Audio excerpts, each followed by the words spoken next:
imagination is a powerful thing. Yeah. And it can convince us that things are happening that aren't happening. It can provide us with all kinds of sensory data that exists nowhere except inside our own brains. But because we already have experience of these things, guess what? Our brains remember a lot more than we give them credit for. Your brain is creating a buffer for your grief with all of these things that you're perceiving. That's all it is your brain protecting you from the worst of the feels. Are you knowingly keeping yourself in a certain headspace because that's where you believe this other person exists? Because that's another thing that can keep you stuck literally for the rest of your life. I also discovered that a lot of mental health professionals agree that religion can be a buffer when it comes to the effects of grief. And my question there is, yeah, but at what cost? What is the real benefit of using one delusion to counteract another? Welcome to Unbound, a podcast for new atheists and lifetime atheists, ex-evangelicals, truth seekers, and free thinkers. There is life after faith. And life here is good. It's time for a new perspective. And a better conversation. I'm Spider. And I'm Shell. And it's time to get unbound. Do you see dead people? Talk to them? Hear them? Are you convinced that someone who's passed is somehow still with you? Well, apparently you're not alone. In fact, you're in far better company than I ever thought. I'm Spider. And I'm Shell. And tonight we're talking about bereavement hallucinations, the causes, the effects, and why it's important to learn how to navigate the grief and move on. As promised, I've looked at both sides of this argument, and we will be having what I think is a balanced and reasoned conversation about it in just a few. But first, an accidental moment of reason. A pastor channels the spirit of Veruca Salt and the sweet, juicy love of Jesus. It's Christians Behaving Badly, Bye Bye Bible, and More edition. What have you got for us this week, Shel? Well, in whoopsie daisy news, a school district in Texas, while choosing books to remove from their school classrooms, has somehow banned all versions of the Bible, at least temporarily. Let's hope that it becomes permanent. That would be funny.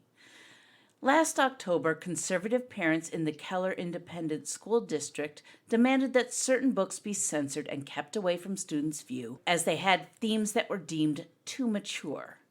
33 books have been challenged by parents and community members, including a graphic novel adaptation of Anne Frank's diary, Toni Morrison's The Bluest Eye, and The Bible, all versions. In the case of the Bible, an unnamed parent raised the concern.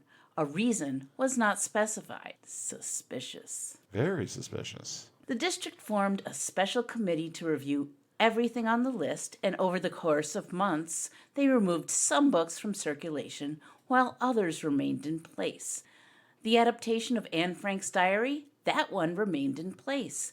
The Morrison book stayed as well. So did all the Bibles, as they should. There's no reason to shield kids from any of them. Yeah, you know what? I think that the Bible is a dangerous book on a good day. Right. But I'm not going to go the route of Fahrenheit 451 or the Nazis and say, okay, well, now we just need to take away people's freedom of choice and not even allow them the opportunity to see this. Because even from the perspective of someone like me who knows how dangerous it is, right. I also understand the concept of know thine enemy. Yeah. You know, most atheists know the Bible better than most Christians. So, yeah, they do. And it's not that we love the idea of sitting there and reading this vile Bronze Age tome. It's that we understand that if we're going to have a leg to stand on in a debate, we have to understand what these people believe. And even from just a purely intellectual standpoint, even the Bible, I think that it's important that we let this book be out there and let people make their own judgments about it after actually reading it. Not hearing about it from a pulpit, actually reading it. I think it's very important. Yeah, and also a lot of Western thought has developed from the Bible and uses it as a reference. So it's like a lot of things are referenced from sayings in the Bible. But then this happened. According to an email that apparently went out to all principals this morning from Jennifer Price, the executive director for curriculum and instructions, all challenged books must be pulled from the library and classrooms by the end of today, even the ones that previously passed the committee's review. For how long or for what reason? No one knows, but the bottom line is, at least temporarily, a school board in Texas has banned the Bible. What were we talking about a few weeks ago where everything is just doom and gloom? Yeah. This I just find to be so fucking comical. It is comical. Students in this county cannot take it out of the school library, and teachers cannot reference it for any school curriculum or for any academic reason. Yeah, so much for prayer in Texas schools. Yeah. Oh, okay. Yeah, here we go. Pastor Veruca Salt. Yes. Let's take a look at this idiocy right now. Yeah. Carlton Funderburk, the pastor of Church at the Well in Kansas City, Missouri, told his congregation in a now viral sermon that he was disgusted with them because they weren't giving him enough cash to let him buy everything he wanted, including a luxury watch. Oh, poor baby. These people never quite understand that when they put something on the internet can then take that thing and make it go viral, and then someone will be embarrassed. In this case, it's the pastor. I guess he was disappointed that he didn't make the Preachers and Sneakers Instagram page. Is there such a thing? Yes. Oh, for fuck's sake. They price out like prosperity gospel preachers' wardrobe, Uh-huh. and they are wearing stuff that is ridiculously expensive. Oh, yeah. $2,000 sneakers, $5,000 sweaters. It goes on. Well, I mean, when you've got enough mindless sheep who are sending you all that money, Yeah. it has to go somewhere. Yeah. So why not a $5,000 sweater? You know, the whole thing with sneakers doesn't surprise me because sneakers have kind of been a status symbol for a very long time. Yeah. Even when I was in junior high school, the Air Jordans were a thing. Oh, sure. And they've gotten more expensive over time, and they have become even bigger status symbols over time, Right. too. Here's a quote from that sermon now. I'm not worth your McDonald's money. Nope, I'm not worth your Red Lobster money. definitely not. I ain't worth your St. John knits. Whatever they are. Y'all can't afford it. No how. I ain't worth your Louis Vuitton. I ain't worth your Prada. I'm not worth your Gucci. You can buy a Movado watch in Sam's Club. And y'all know I asked for one last year. Here it is the whole way in August. I still ain't got it. Y'all ain't saying nothing. Let me kick down the door and talk to my cheap sons and daughters. I don't want to hear no more excuses about what you all can't afford. You can't afford it because you don't see the value here. Oh, you've got to be kidding. Why not just take some of the money that you've already grifted from them and just buy the fucking watch? Seriously, this is fucking embarrassing. I mean, not just for a pastor, but for any grown-ass adult. Oh, absolutely. How old was Veruca in that movie? 12? I mean... I think 10. Yeah. I think they were all supposed to be 10 years old. Yeah. However old or young she was, this is the type of thing that you expect from someone that age.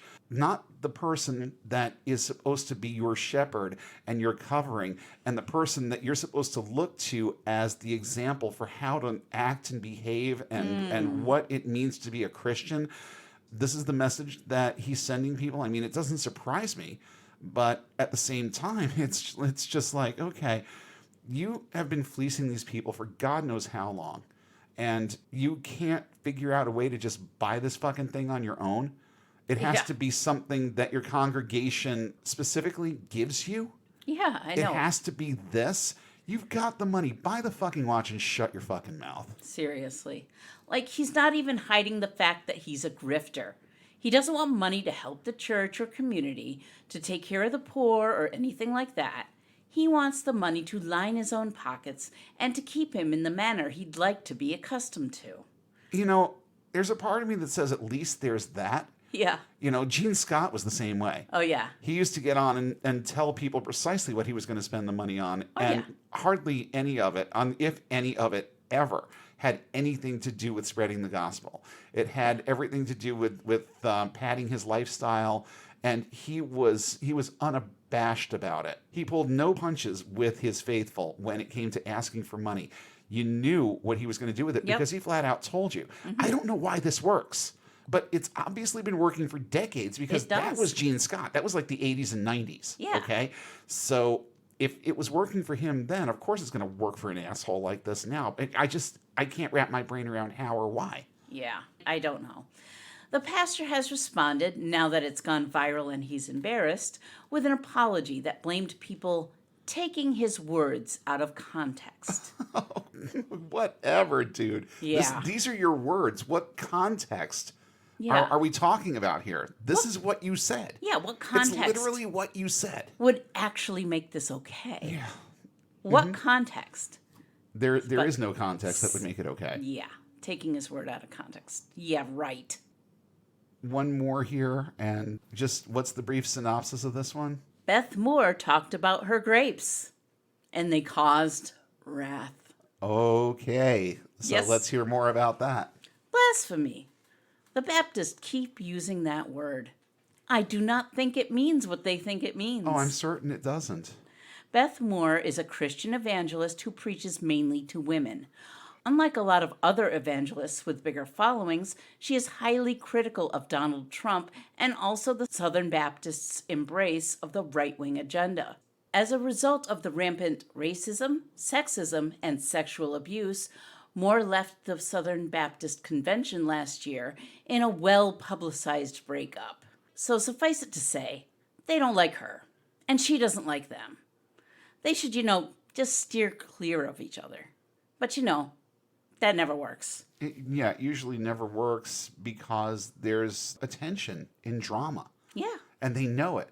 And they like putting that in front of people. At least they like putting it in front of their own. Because this is one of those things where the general public is just not really going to give a shit.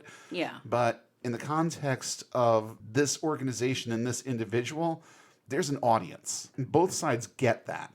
Yeah. Beth Moore made an innocent little tweet the other day showing a picture of the grapes she's growing in her garden. The tweet read, "I'm growing grapes for reals. It's like a miracle in 50 jillion degree weather. If Jesus is trying to get me to have a crush on him, it's working." That's so fucking creepy.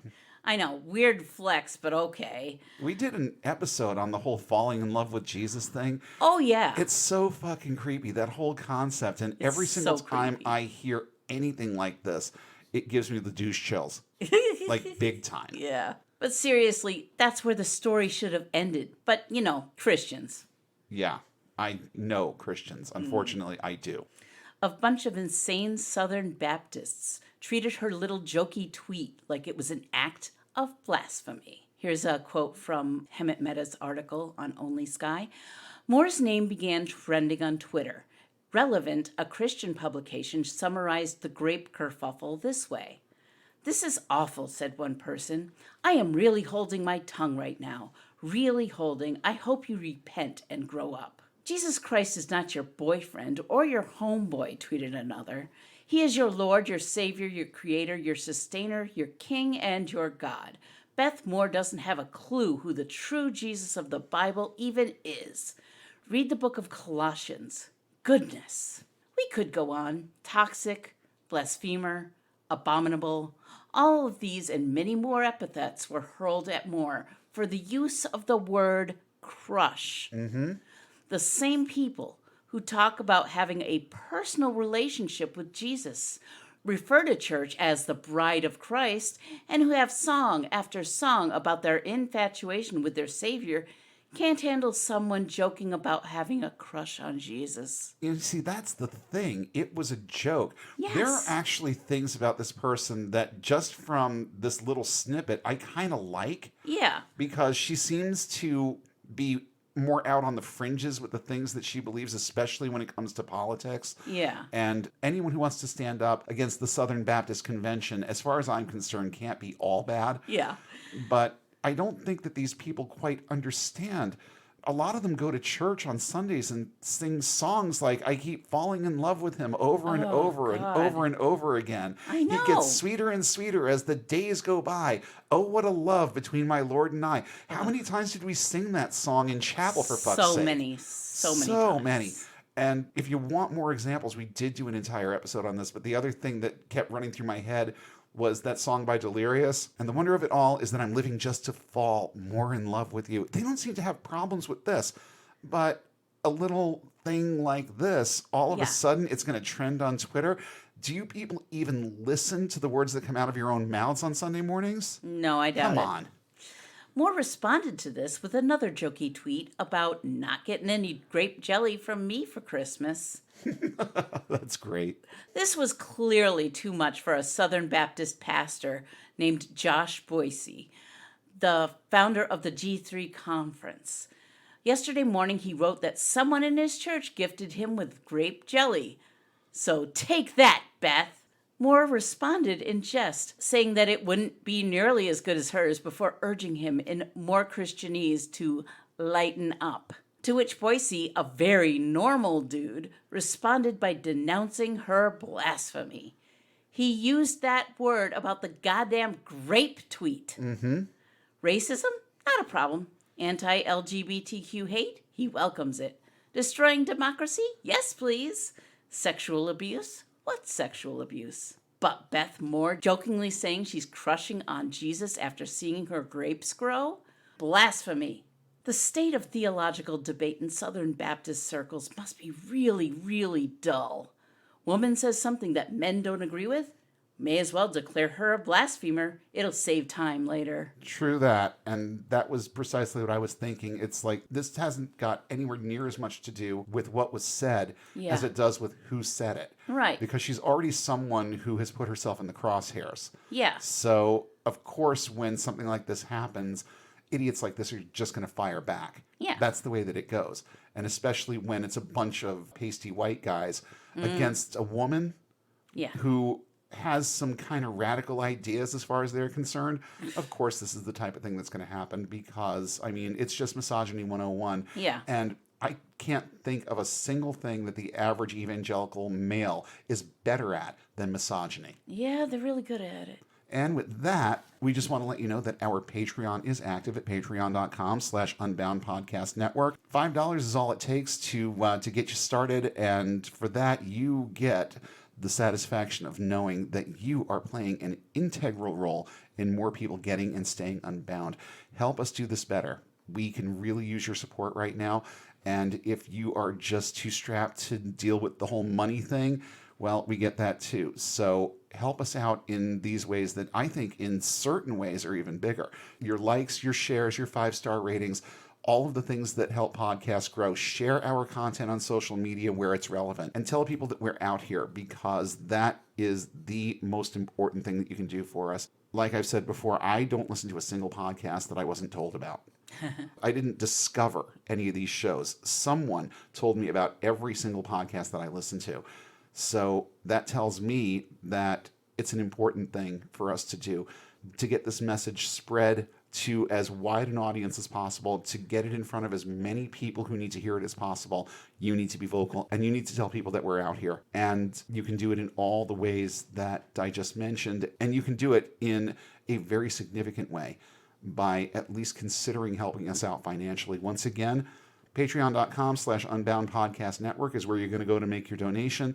And again, we thank you in advance for simply considering helping us in this way. So next week is a road test week. I'm going to be stepping away from the mic and just taking care of business. 2 weeks from now, I'm just calling this one TBA. Yeah. I have 2 weeks to figure out where we're going next here. And honestly, my brain's been going in so many different directions in the last couple of weeks with certain situations that have cropped up, one of which we're going to be talking about later. I haven't had the brain space to figure out where I want to go next. What's probably going to happen is as we're talking tonight, I'm going to figure out where we're going to go next. Yeah. Because there are other things that relate to the main topic. I had talked a couple of weeks ago about the things that keep you from enjoying life because religion. You know, I feel like that's a good topic. I still feel like it's a little bit too nebulous, but maybe we'll run with that. Maybe we'll just run with that and see where it goes. Because I already have a bunch of examples of this running through my head. It's just a matter of putting it together in a way that makes sense. Yeah. So, again, to be announced. 2 weeks from now is going to be, we're just going to call it a surprise episode. Just come back and see what we have to say. The next movie that I meant to promo last week, but fortunately I didn't. We went long last week. I remember you were talking about your Christians Behaving Badly segment. It's like, this seems like it's going to be going long this week. I said, that's fine. It's a short movie. We're going to be done with this pretty quickly. Yeah. 2 hours and 14 minutes of raw audio later, we were finally wrapping it up at like after 11 o'clock at night. But I do think that we got a good episode out of it. So the next movie, now that I feel like I have 30 seconds to talk about it, We're going to be doing the 1980 movie Resurrection with Ellen Burstyn and Sam Shepard. Yeah. Now, I'm sure that there are people in the audience who have heard of this movie. It's kind of a difficult find. It is right now available to watch on the Roku channel, and there's also a bootleg of it out there on YouTube. I'm not going to provide the link to that because it is a copyright issue, but if you just type in Resurrection 1980, you can get there too. It's a really, really interesting movie that I'm not going to give the plot away because it's out there on the fringes of what we talk about, but there's a definite tie-in, and I like the way that this whole thing is presented, where it's not Jesus from beginning to end. And we're going to get to that probably sometime mid-September. And I'm also trying to work out what October is going to look like, because October is always an interesting month around here. Yeah. It's a fun month. It's a fun We month. kind of delve into some of the more creep-tastic stuff that goes on out there. Yeah. And I've got the cogs turning for what we want to do. October is my favorite month for a lot of reasons. Yeah. But I think that the creative outlet that I get with this is one of the main things that I enjoy about it. So for a third year in a row, we're going to be bringing you 4 weeks of creep-tastic content that I think everyone's really going to enjoy. But before I ramble on too much more about that, let's just get right into our discussion on bereavement hallucinations. So according to author Matthew Ratcliffe, the term bereavement hallucination refers to a perceptual or perception-like experience of someone who has died, usually a partner, family member, or close friend. Such experiences are sometimes described in terms of specific sensory modalities. One might see, hear, or feel the touch of the deceased. Now, up to 3/4 of bereaved people report some form of communication with a deceased loved one. 75%. Yeah. I thought that was a ridiculously high number, but apparently it's true. I saw similar numbers in a lot of the sources that I checked for this. And, when I saw that, I'm like, okay, confirmation bias, anyone? That can't possibly be that high. But I mean, all kinds of sources corroborate that the numbers are that high. I had no idea. I didn't think that it was a small number, but I didn't think it was that many. Especially when you consider how religion is trending in this country right now. You would think that those numbers would be lower. Right. But religion and spirituality are two different things. And this concept, it's kind of touched by both. Right. And it can be a purely secular thing too, but usually religion or spiritual belief is involved with it. I find Psychology Today's take on this to be very interesting. Some of it I agree with and some of it not so much. But one of the things that they say in this article is that such experiences are part of the personal growth that many bereaved people experience. And I'm thinking, this is kind of toxic. Why on earth would you look at it as a means of personal growth? Well, the more I delved into the research on this, the more apparent it became that this is true. To an extent, it's true. And we'll get to the reasons why in just a little bit.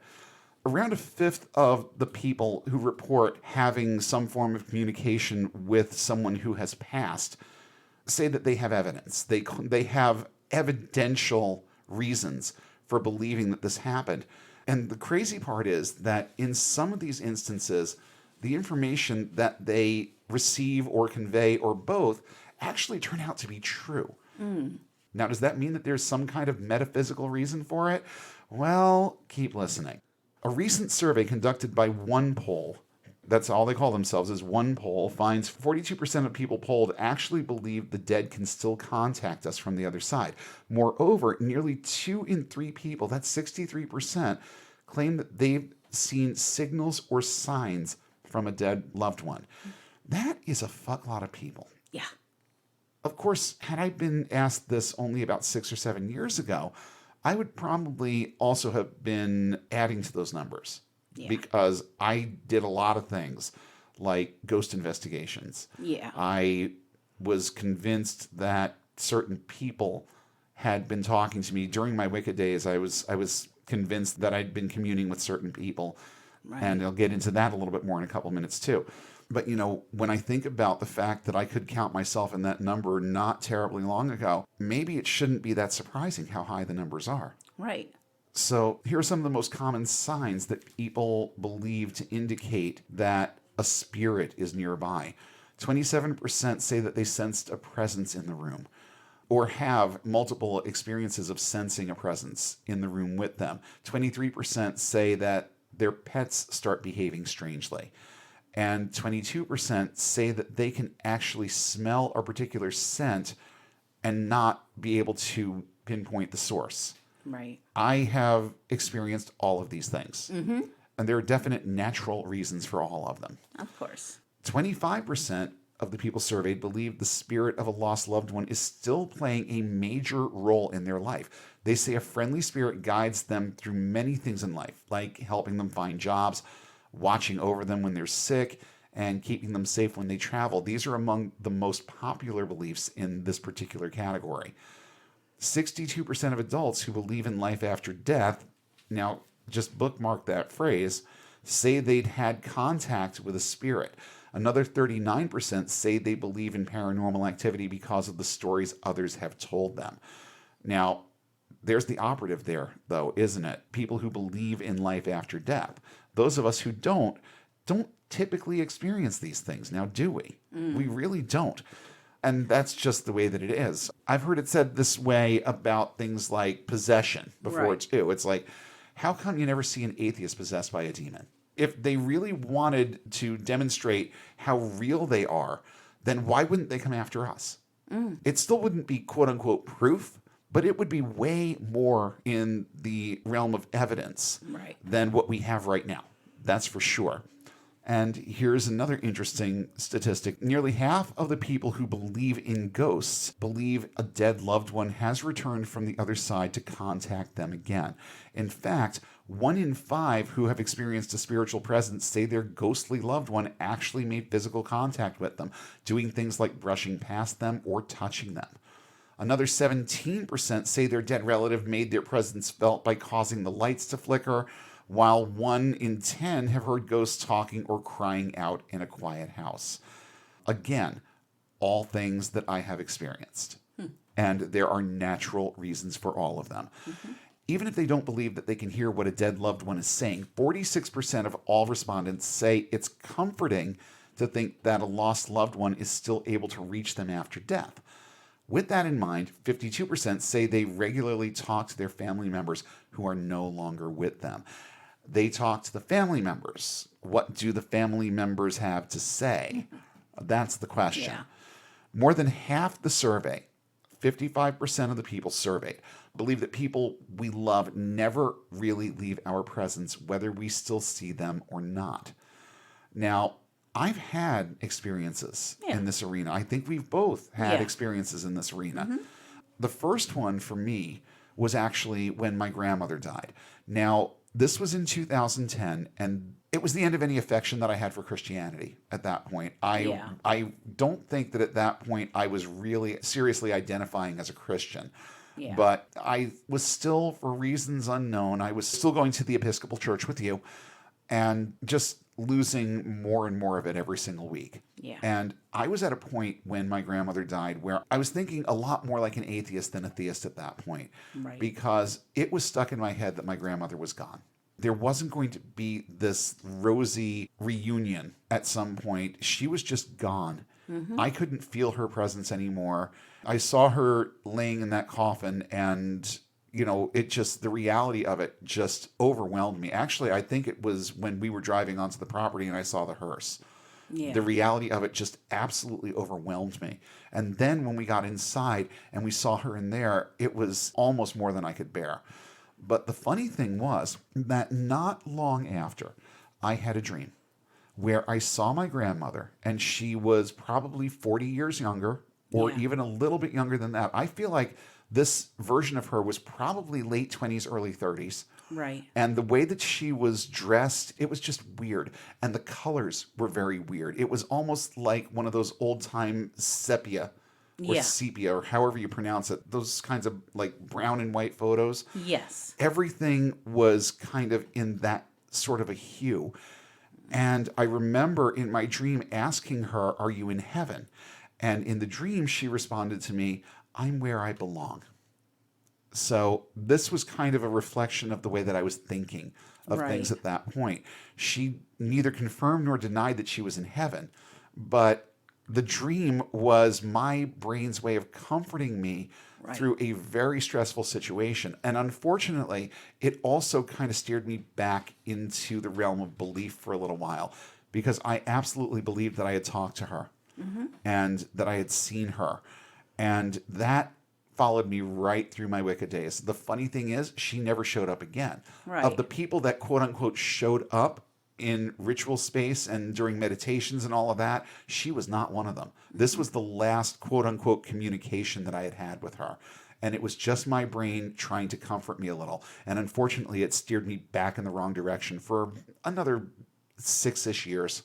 Yeah. I was also convinced for a while that I had had conversations with my father, literally not even in ritual space. We're talking just driving down the road, and he would pop into my head. And I was convinced that I was talking to him. And then the most dramatic of these incidences was when I believed that I had contacted my best friend who died when we were 11. And my brain went so far as to age him to the Yeah. point where we were both early 40s. It was creepy. It was almost, well, I want to say it was creepy because at the time it was so exhilarating and exciting.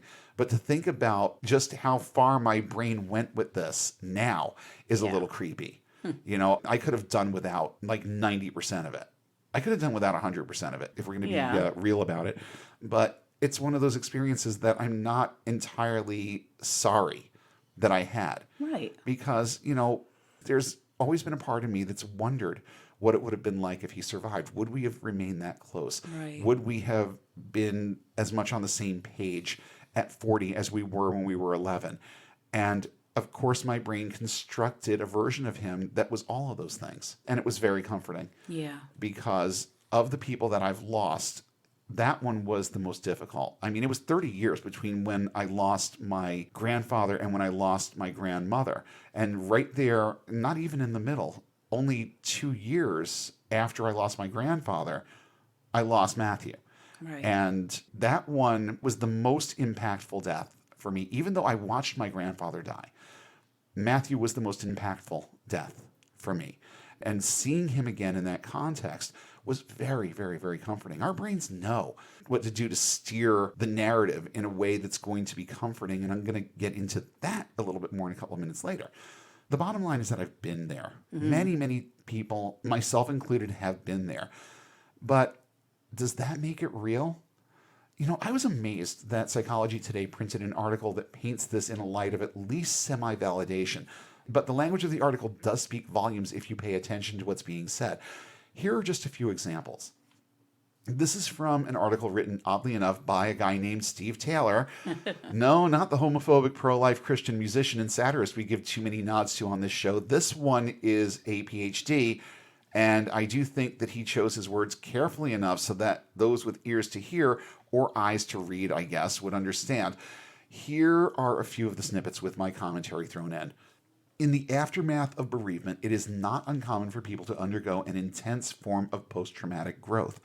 They may even change so radically that they feel as if they've become a different person, someone with a wider sense of perspective, a new sense of purpose and meaning, a sense of connection to nature, and deeper relationships. My response to that is that when death touches us at close range, it's natural, I think, to be confronted with our own mortality. Right. So these things take on a sense of urgency. Everything in this list takes on more of a sense of urgency in our heads. We focus on them more. We assign greater value to things like our relationships and the things that we experience and so on. I think that it's just a normal progression of things. When we face death from that close range, it really starts making us think about ourselves and our experience of life. The next thing that he has to say is that in some of the cases, an important element of the transformation is a sense that the bereaved person was still in contact with the friend or relative they lost. For example, a woman called Leanne had a close friend who was murdered while working as a nightclub bouncer. A few months later, Leanne was at home when, in her words, all of a sudden the room filled with this golden light. There was a sense of peace that was overwhelming. Then I saw Bruno in his human form. My eyes were closed, but he was standing there, surrounded by blue colors and light. He said to me, "You keep asking for me to come back. Don't ask that. This is where I'm supposed to be." Ooh, chills. That's exactly what my grandmother said in the dream. Okay, so let's zero in on what I believe to be the most important part of this. And that is the part where she says, "My eyes were closed." He was standing there surrounded by blue colors and light. So apparently she thinks that she saw him, but her eyes were closed. What does that tell us? It tells us that this is something that her brain created, that it was her imagination that was just running with this thing because it was an interaction that she wanted to have with this person. Her brain basically created a construct of him based on what she remembered and on several popular elements to supernatural encounters and near-death experiences that a lot of people report on. There's really nothing unique about her description of this. A lot of other people have said a lot of the same things when it comes to situations like this. I think that she got her phenomena a little mixed up with this one, though, because the whole sense of peace and bright light are things that are usually typical elements to near-death experiences. Right. But her brain at this moment decided to apply those things to this situation. More stuff that she'd heard about before and that her brain had simply cataloged and was now pulling out because it was a convenient coping mechanism. That's really what it boiled down to. And there is a good bit of overlap between sources when it comes to the actual experiences people have. And like I said, she wasn't saying anything out of the ordinary here. People have said all of these things. And here's the list of signs that people report that Taylor lists in his article. There are people who literally think they can see the deceased person. There are those who have a strong feeling that the deceased person is nearby, watching or helping. Then there's the whole sensory experience part of it. They can smell that person's perfume or just their normal scent. They're convinced that they've been touched. They're convinced that they've heard noises, sounds, maybe words, someone talking to them, and it's all attributed to this person who's passed. And then there's the sense that deceased friends and relatives are contacting them through animals or by symbolic means. Yeah. I know that a lot of people say that when cardinals visit, that's like a communication from their loved one. Mm-hmm. It's usually cardinals. I think dragonflies are also another one. Okay. It's a bug. It's a bug. I mean, let's just call it what it is. It's a bug, it's a bird, it's whatever. Mm-hmm. And there's a lot of them out there. Oh, yeah. The odds of you seeing a cardinal at certain times of year are pretty high. The odds of you having a dragonfly brush past your face at certain times of year is pretty high. Mm-hmm. People assign these meanings to things because that's what they want them to represent. Yeah. And that's what it boils down to. It doesn't represent anything other than the fact that nature made more dragonflies. That's it.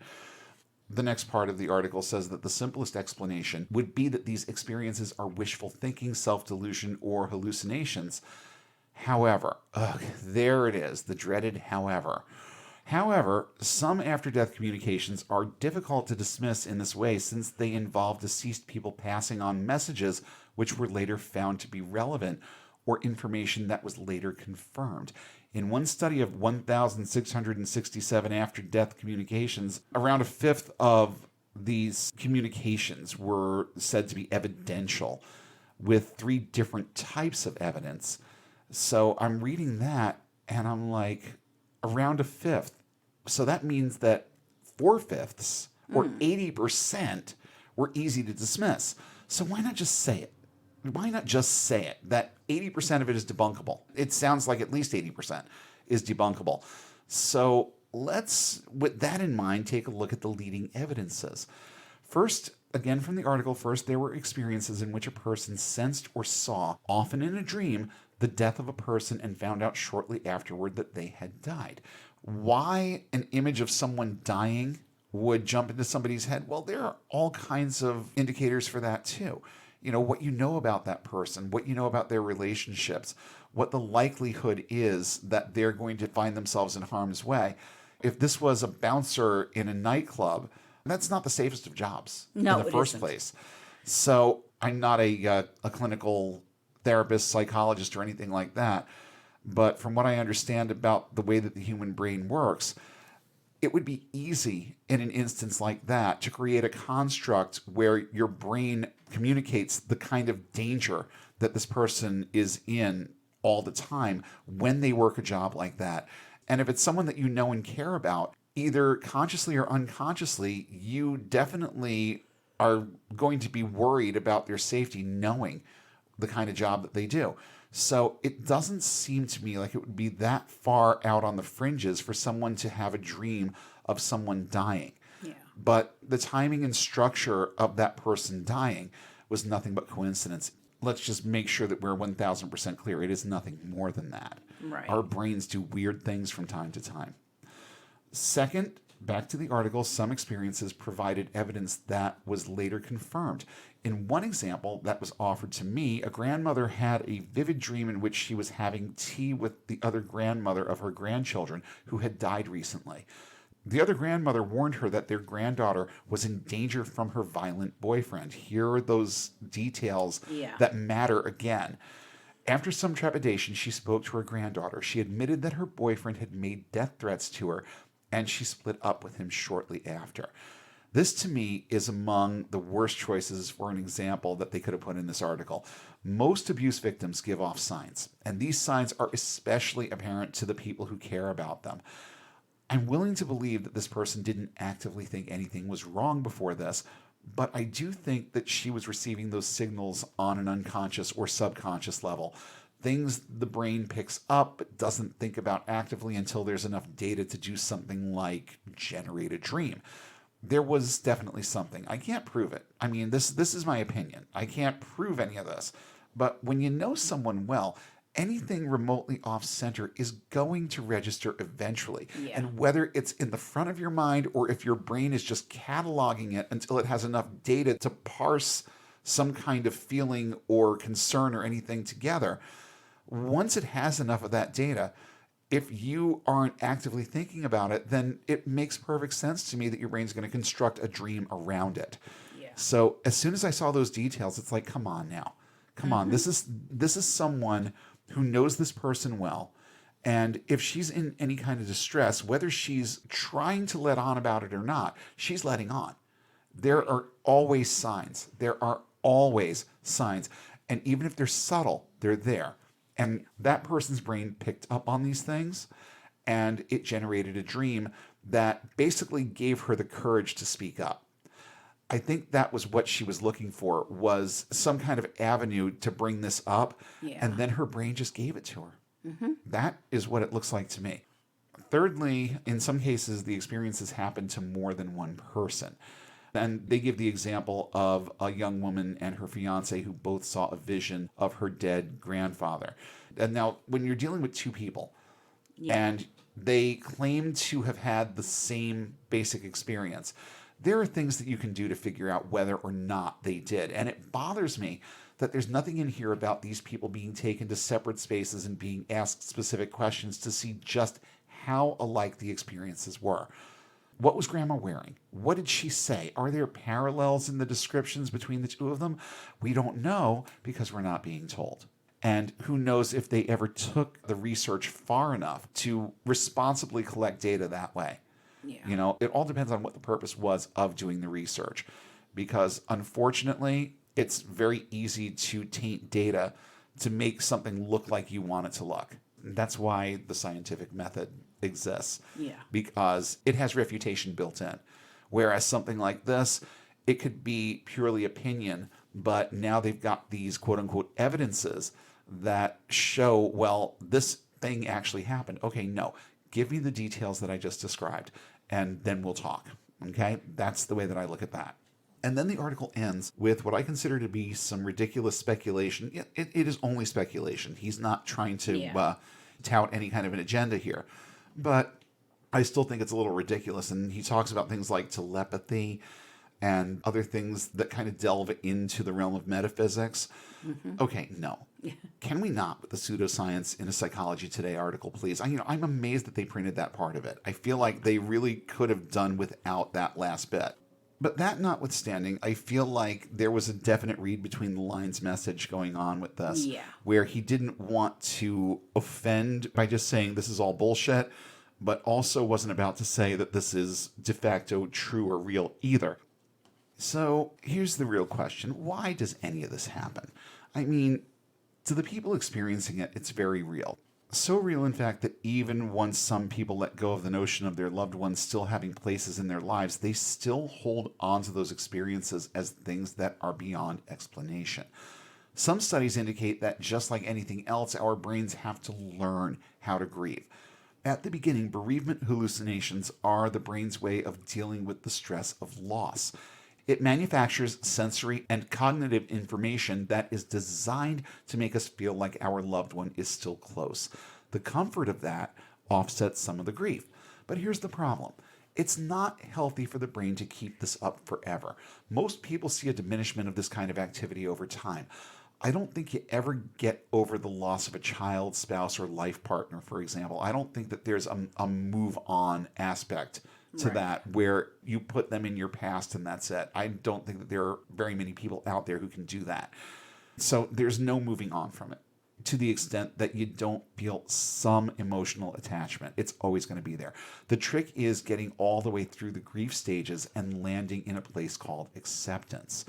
Now, since I brought it up, blogger Mark Negley explains the grief stages this way on a site called greaterthanthat.org. He says the most well-known psychology-based model in the grief recovery world is the Kubler-Ross 5 stages of grief. This model, introduced in the 1969 book On Death and Dying by noted Swiss-American psychologist Dr. Elizabeth Kubler-Ross, presents a concept that is linear in nature. The model states that a survivor progresses through 5 emotional stages: denial, anger, bargaining, depression, and acceptance. Linear progression models like this represent the healing experience as a series of emotional response steps that we will go through when confronted with loss. The model essentially suggests you will first feel this, and then you will feel this, and finally you'll feel this. As you progress, you are supposed to process the emotion associated with that step, get past it, and address the next until you have successfully completed the progression and are finally healed. The problem is neither I nor any of the people I have interviewed or talked to have found the process to work like that. That's his words, not mine. Right. And here's the thing. Plenty of people don't experience or process grief like that, at least not in the static way that the model suggests, and not always in the order that the model suggests. I mean, I know that I've felt every stage in the grief process. Yeah. In certain situations, I know that I've gone through all of them, but not in every case. I think that when Matthew died, I was a little bit too young to really compartmentalize most of it. I went directly from denial to just depressed acceptance. I definitely glossed over most of them because it was a little bit too much for an 11-year-old to process. Yeah. But this isn't a hard and fast description of what people go through when they grieve. But I think that a lot of people's grief at least touches a good number, if not all of these areas, a little bit. Fully processing the emotions in all of these things often involves the aid of a licensed therapist or other mental health professional. You see, if you want to progress through the stages of grief, it's a difficult thing to go through alone. But if you got somebody in your life who is telling you this is how you can expect your brain to process this, it kind of steers it in the direction of processing it that way. Yeah. And that's not always a bad thing. A lot of times you kind of have to dig a little bit deeper and find those emotions and figure out where you're at. And a lot of times you're going to figure out that you are at one of these stages and now you need to get past it. Are you going to go through all of them? Well, maybe, but maybe not. But here's where you are now, and you do need a little bit of help getting through it. So that's where therapy comes in. There are plenty of people who, when they lose loved ones, turn to therapy for help. But here's the problem. The vast majority don't. This, I think, plays no small role in the huge number of people who experience bereavement hallucinations. And when you look at the grief stages, it's easy to see that it's possible, and in many cases likely, to get stuck. Okay? You can get stuck at one of these stages and stay there for a very long time. And here's the other part of it. Bereavement hallucinations can show up at most of the stages of grief. In the denial phase, when the survivor is aching for more time with the person they lost and refuses to let go of the notion that the person is somehow not really gone, it takes the form of, no, he's here. He's with me. I feel him. I've definitely had plenty of people come back with that. Yeah. Just not wanting to let go. The denial aspect of it can be a really, really strong place to find yourself stuck. In the anger phase, when the survivor is feeling abandoned or angry at the person for dying, it turns into, don't you fucking leave me here alone. I need you. Answer me. And they stay in that place for a long time. And after the brain gets to a point where it can't handle the stress of that anymore, it gives in and lets them hear the person talk. Yeah. They get the answer that they want because now something has to be done to relieve the stress, and your brain kicks in and says, okay, I guess we just need to do this. In bargaining, it could be, I just want one more chance to say some of the things I know I should have said before. Just let me make amends, and then I can be at peace with all of this. And eventually, guess what? That person shows up and they make their amends. And that could be the thing that leads them out of that particular stage of things, or maybe out of the grief process completely at that point. The depression stage could be where sensory hallucinations come into play because of that desperate need for comfort and happiness. Our brains also know what kinds of things turn us on and calm us down and all of that. So it can trick you into believing that you smell something or that you feel something or that you hear something. It's very, very possible, and it happens to a lot of people.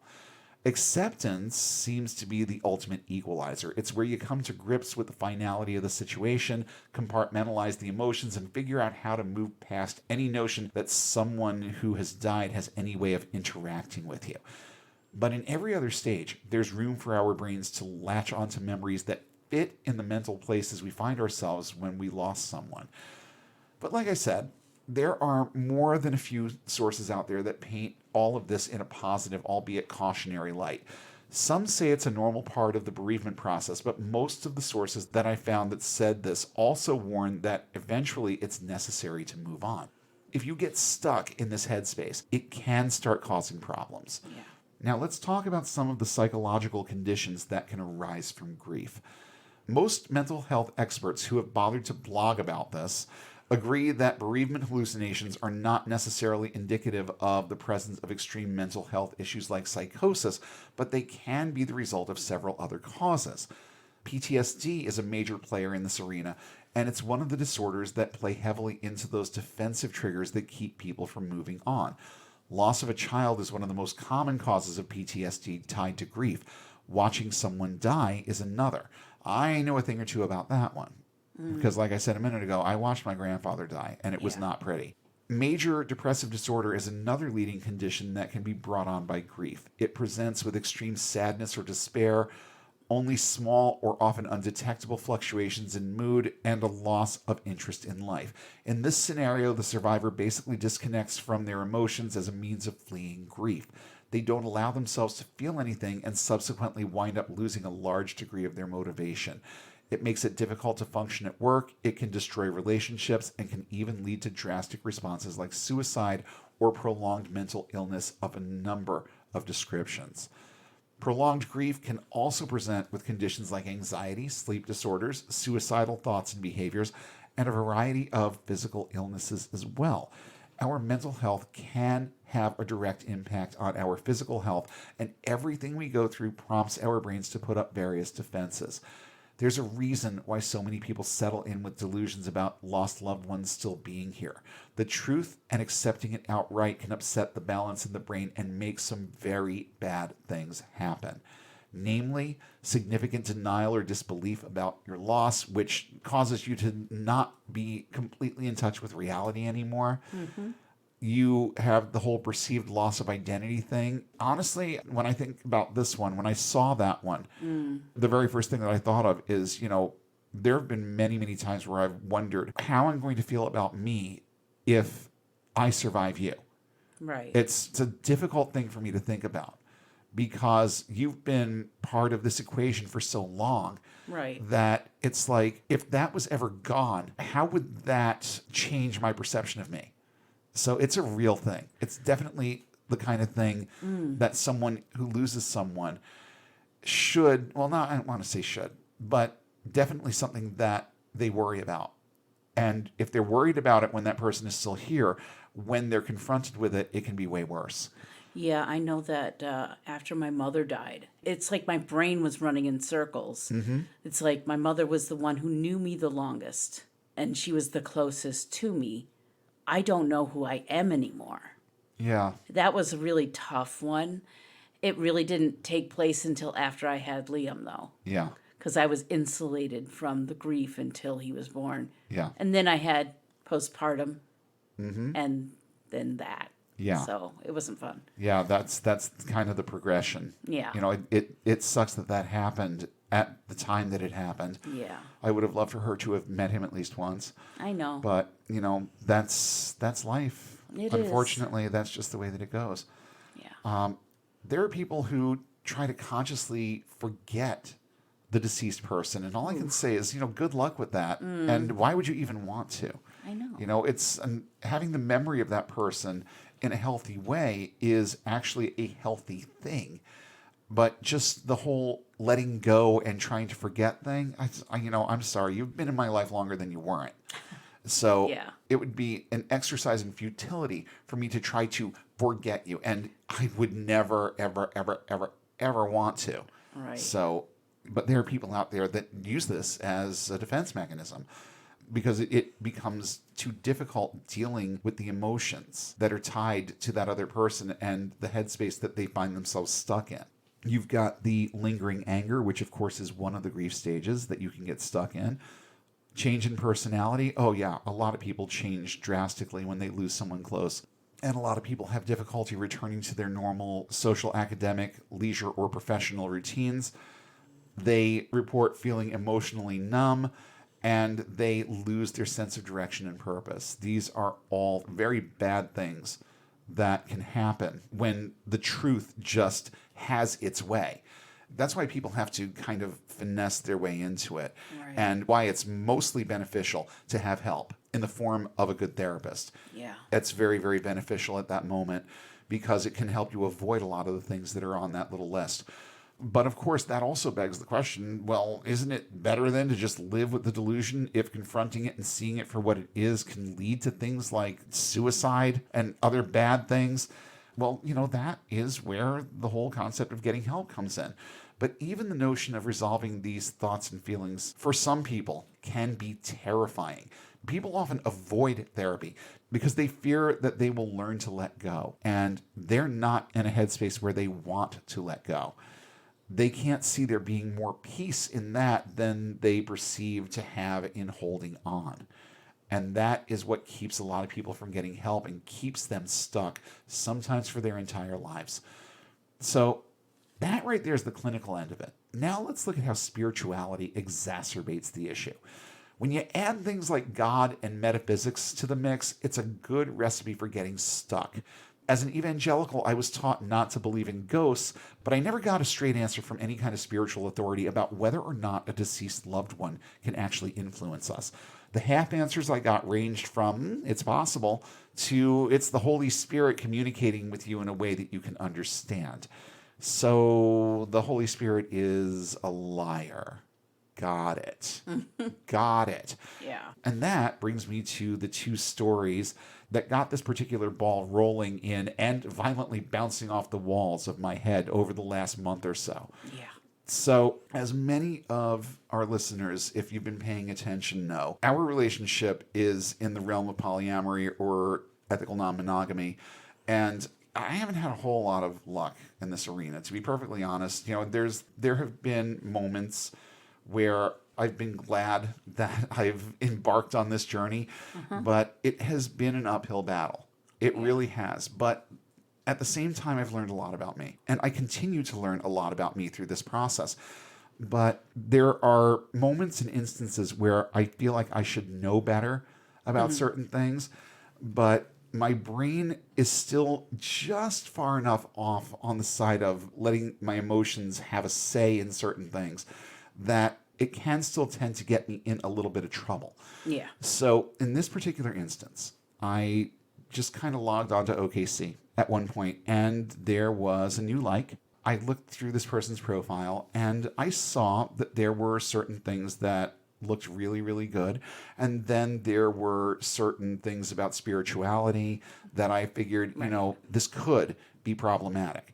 You see, that's my intellect telling me this could be problematic. And then my emotions start telling me, Well, she saw your profile, she saw that you're an atheist, and she swiped right anyway. So it's worth checking out. I still sat on it for like 3 weeks. Yeah. And when I finally decided to contact this person, let me tell you, it was exciting. For another 3 weeks or so, we had some great conversations. I had brought up in the midst of conversation multiple times, I used the phrase, I'm not a spiritual anything.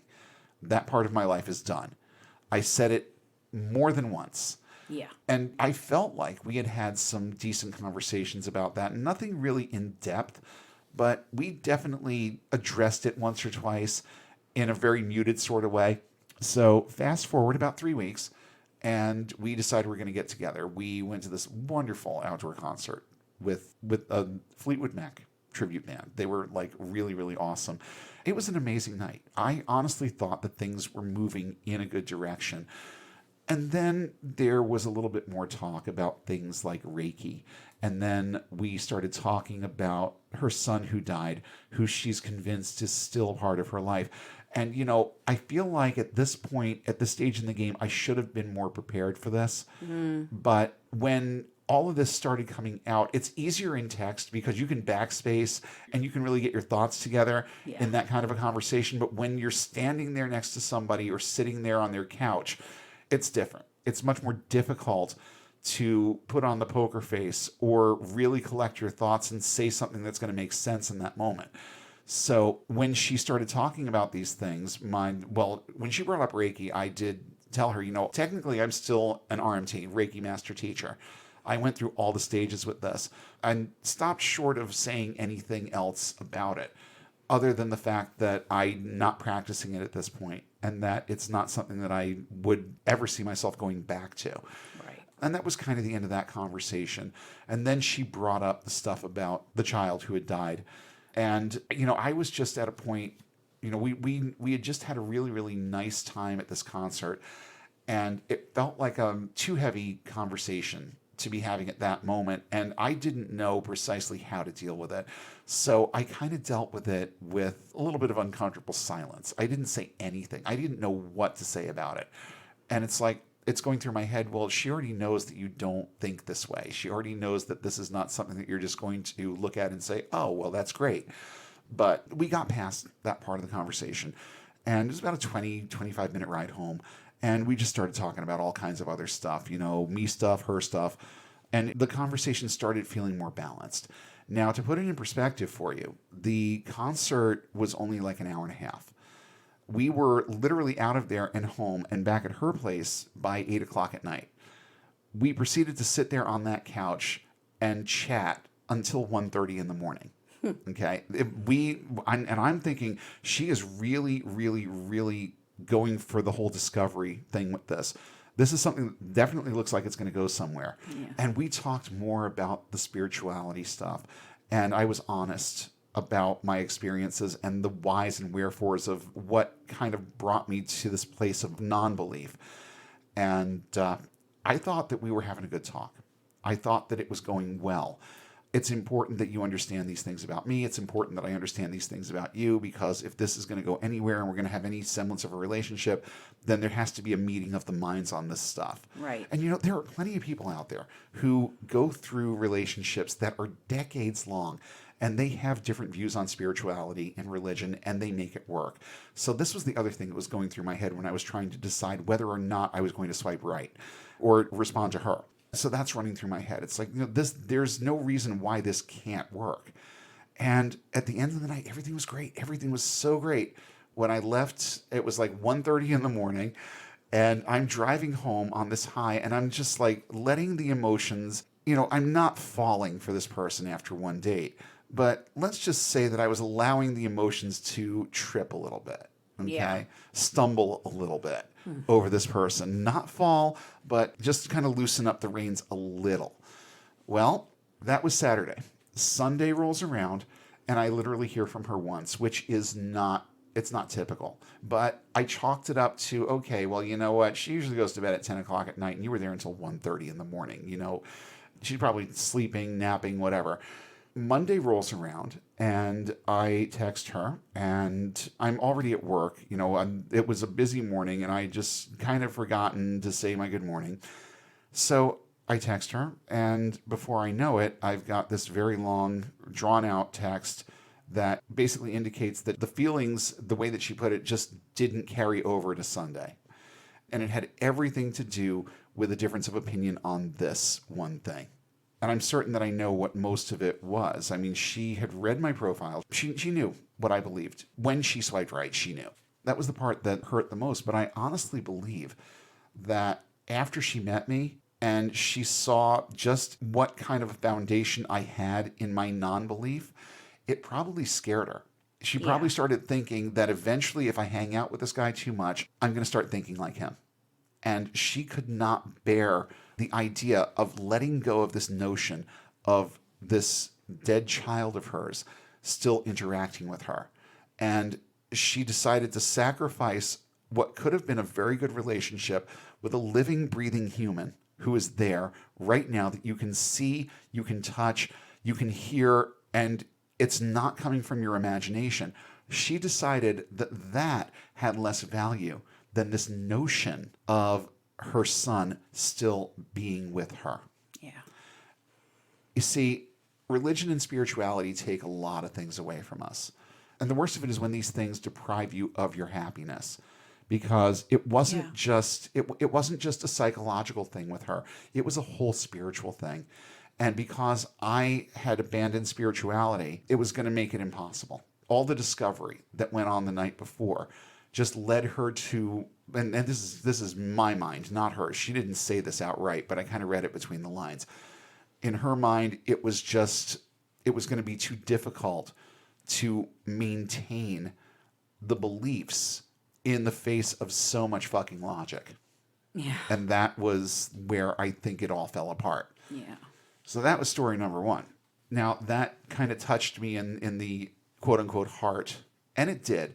It was actually a tougher thing than some of the others. Some of the other people I've been involved with.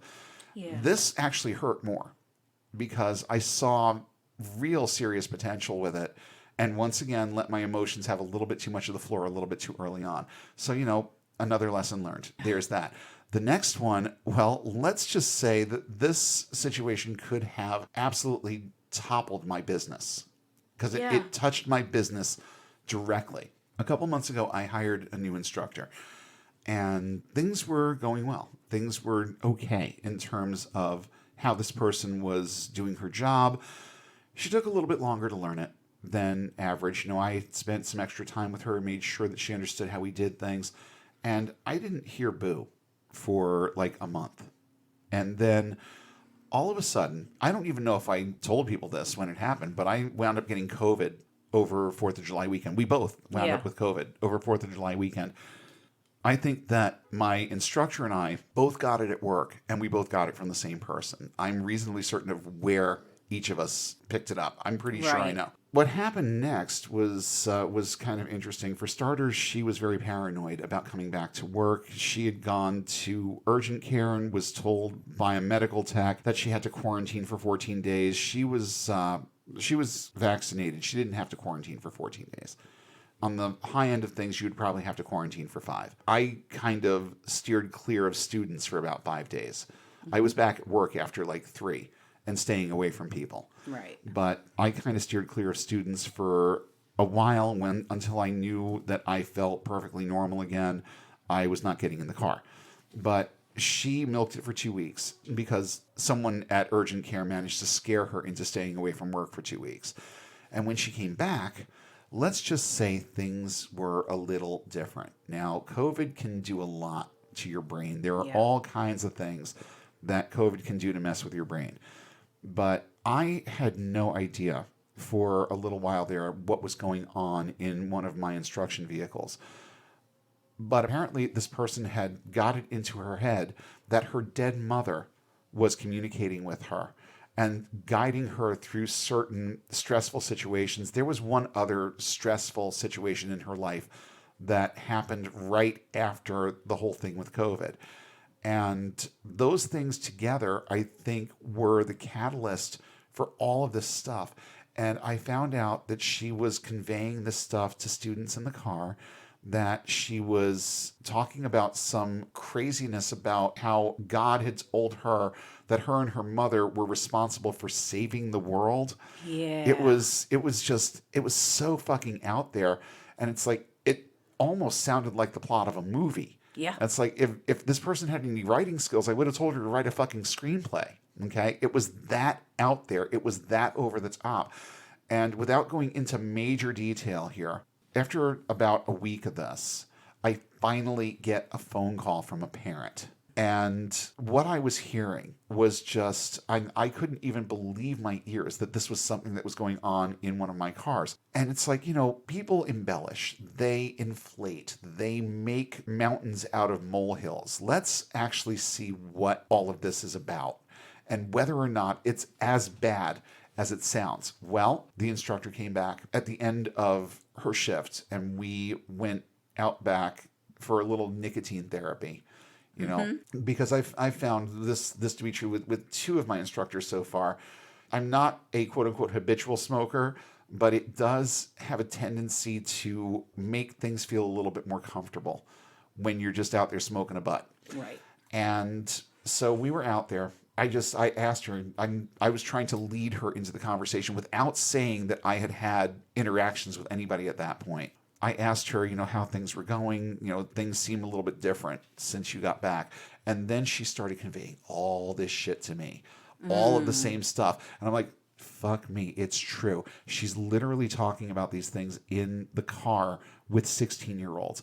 And it actually escalated into other things that were offshoots of all of this, that her brain was trying so hard to keep up with or try to get respite from. Yeah. And a lot of it was coming out in the form of things that were just wicked and inappropriate in the car. So after all of that, we went inside and I said, okay, we have to have a talk, because I got a phone call and what you're telling me corroborates what they were saying. We cannot have this. We can't have these kinds of conversations happening in the car. So we had a conversation about it. She was written up.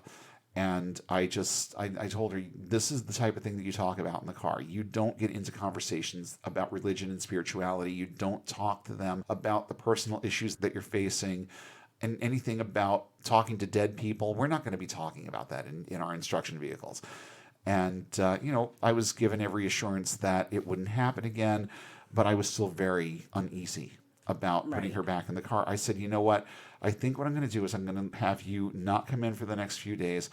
I want to see if any of this settles and if you're feeling any better at the beginning of the week, and then we'll talk about you getting back in the car.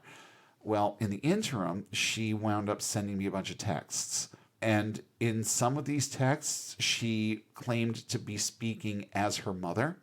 In some of these texts, she claimed to be speaking as God.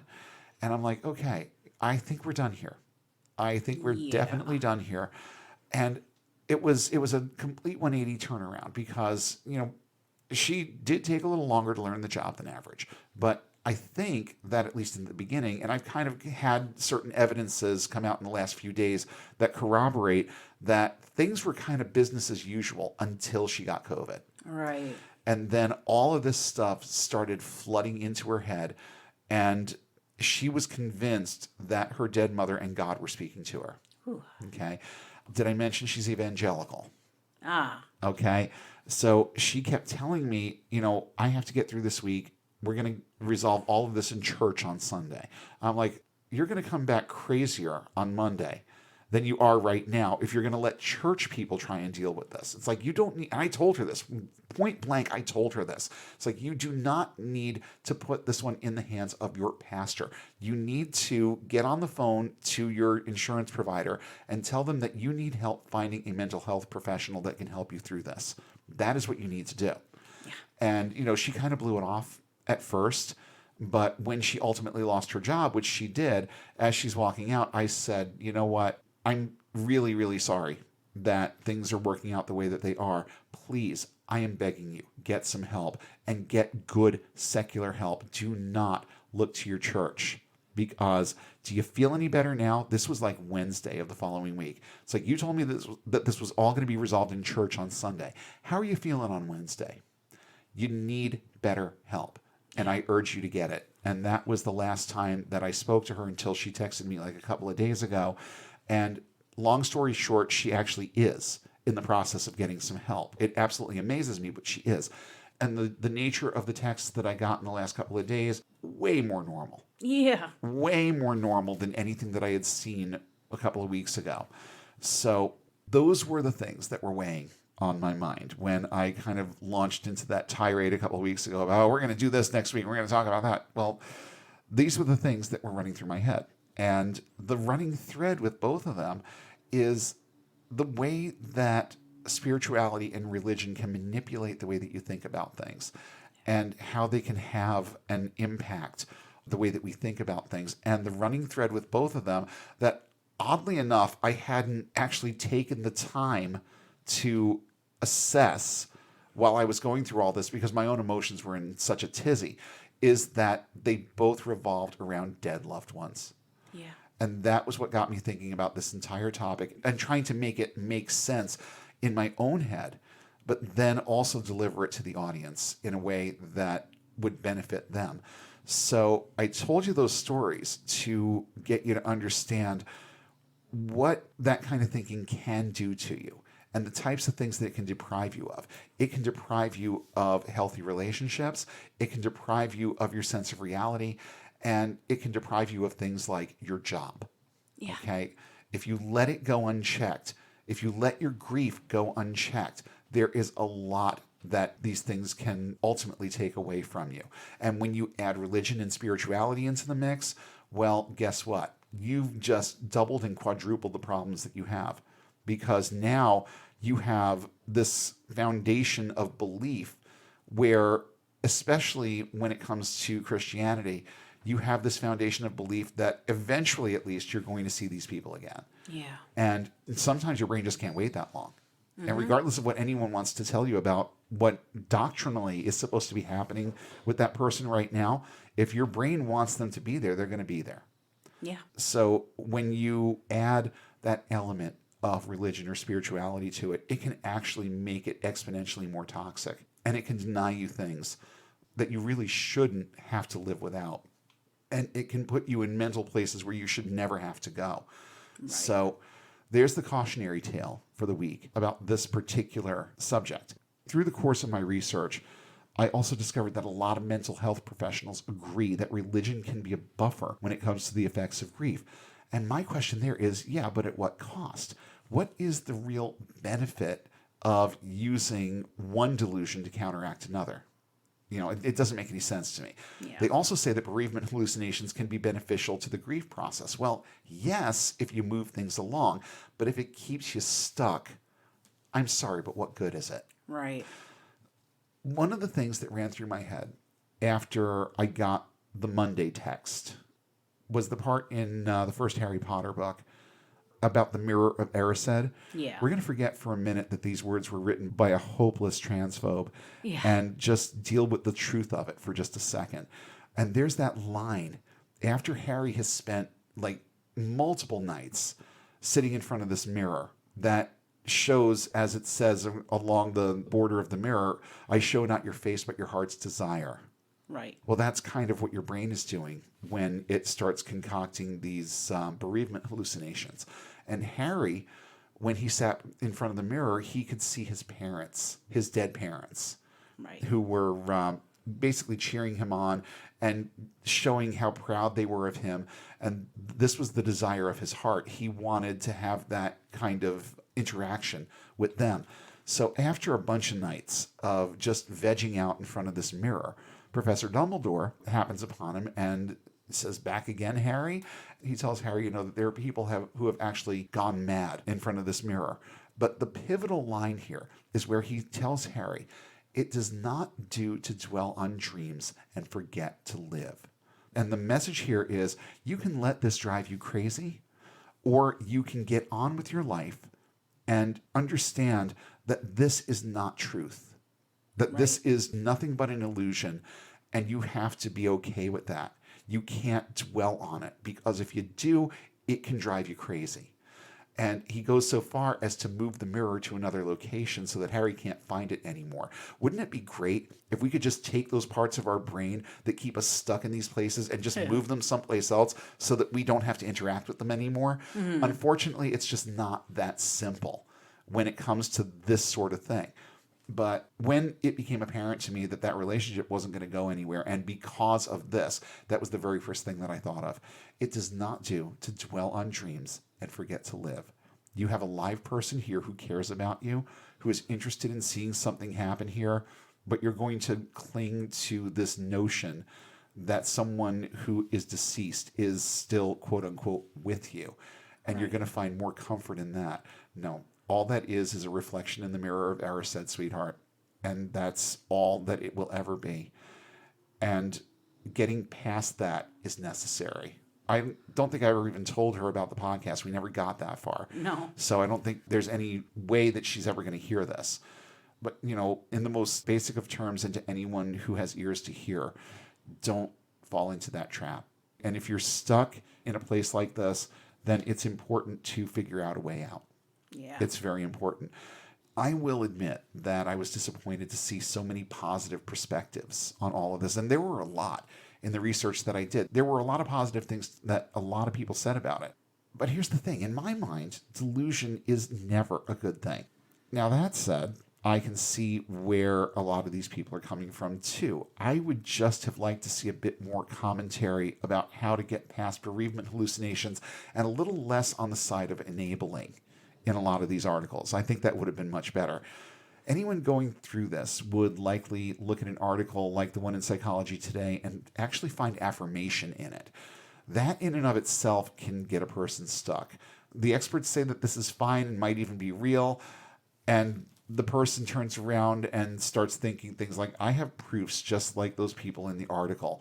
Or, you know, this person is validating my feelings. I'm going to take these words and I'm going to read them as this. Yeah. So I think that it can actually be a little bit more destructive than helpful when you take that kind of a neutral stance on things. In a situation like this, I think it's especially true. And this is why we, as a podcast, look at both sides.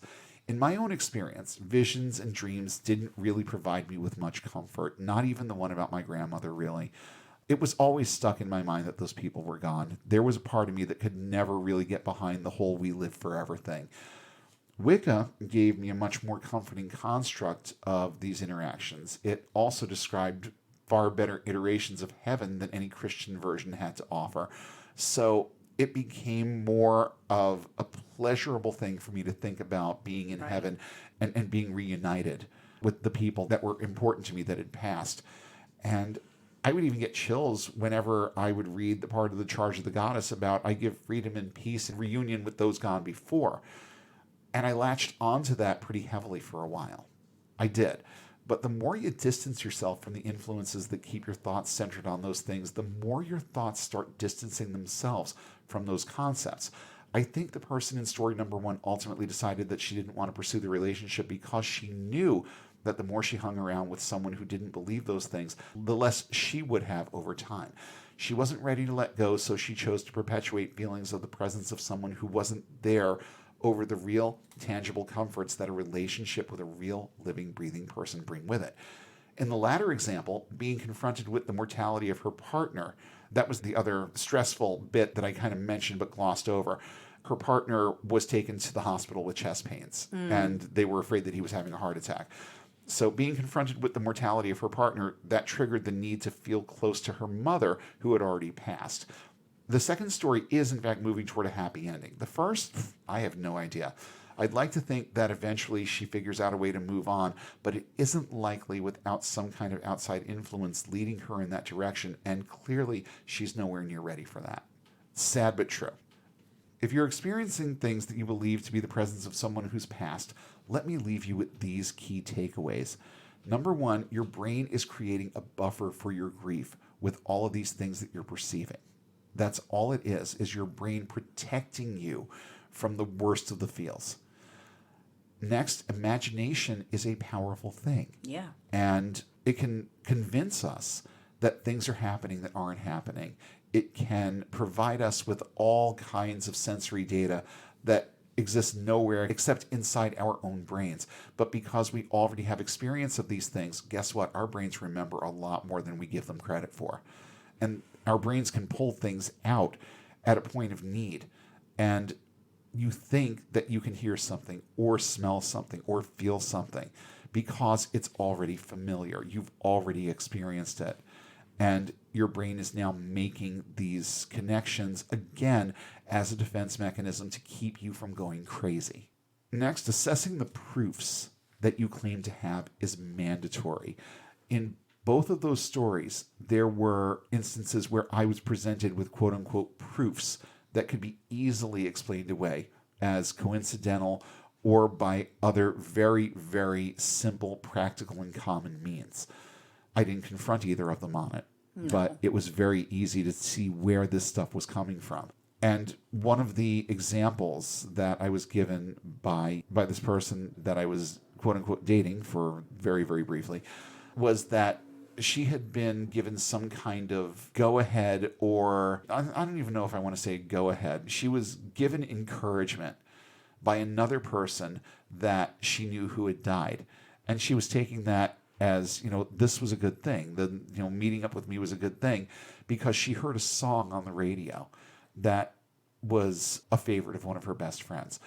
So to that end, all I can say is that a Billboard Top 100 song playing on a classic rock station is only proof of the popularity of the song, not that anyone is trying to communicate anything to you. Next, I'm going to ask you a question. What are you doing to get past your grief?